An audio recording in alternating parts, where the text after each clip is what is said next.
আমরা সকলেই কিন্তু ইমো অ্যাপস ব্যবহার করে থাকি। ইমো অ্যাপস ব্যবহার করার সময় আমাদের কাছে বিভিন্ন রকম অ্যাড আসে আমাদের ফোনে।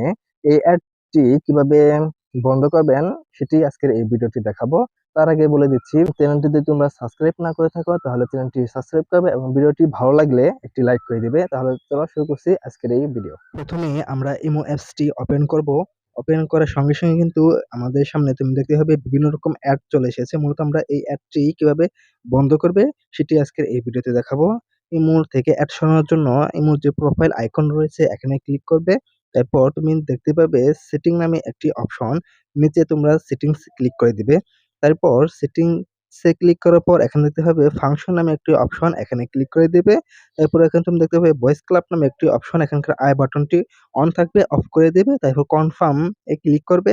ইমো অ্যাপসটি রিস্টার্ট হয়ে একাই অটোমেটিক ভাবে ওপেন হবে। তারপর দেখতে হবে কোনো অ্যাড আর দেখতে পারবে না, সব অ্যাডের অপশন বন্ধ হয়ে গিয়েছে। আজকে ভিডিওটি এই পর্যন্তই। দেখা হচ্ছে পরবর্তী নতুন কোনো ভিডিওতে।